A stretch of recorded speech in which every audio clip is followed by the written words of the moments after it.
حالا مشخص نیست این تعویض اجباری است یا خیر. حالا یک موقعیت مناسب برای مجتبی جباری با ضربه چیپ توپ رو میزنه و توپ گل نمیشه. برگشت میده مدافع در این صحنه.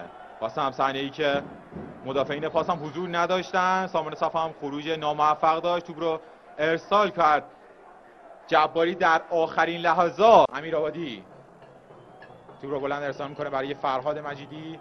توپ رو برگشت به توپ میکنه ابراهیم شکوری. توپ رو میتونه باز بده به هادی نوروزی.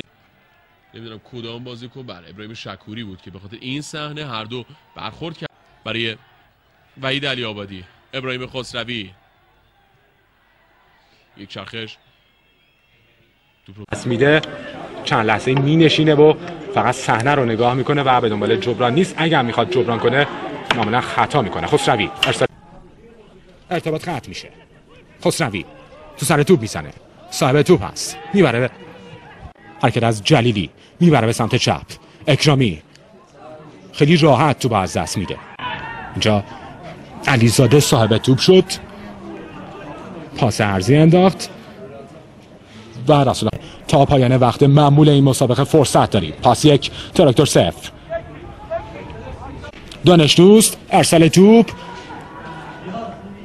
خب نشون داده تیمیه که ناامید نمیشه و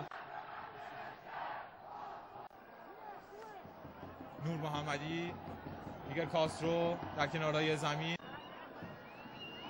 9 دقیقه پایانی رو مشاهده گر هستید.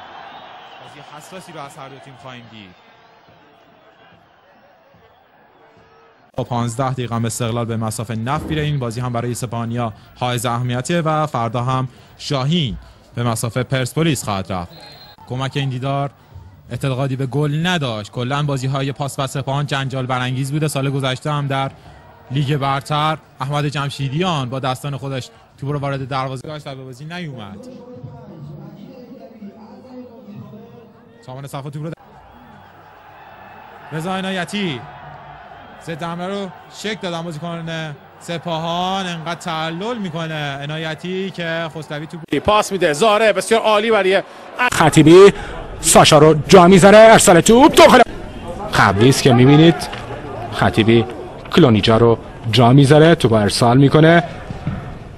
بگزاده توپ رو با پای راستش ارسال میکنه برای عنایتی. اگه به توپ برسه عنایتی اما توپش رو میگیره خسروی. 3 دوره یک بار دیگه تکل عالی از خسروی. حالا همراه میتونه جانب بودیم. یه پاس دیگه خسروی ارتباط رو قطع میکنه. خودش به دنبال توپ و پاس میده. زاره بسیار عالی برای این مساوی 36 امتیازی میشه و نفت 34 امتیازی.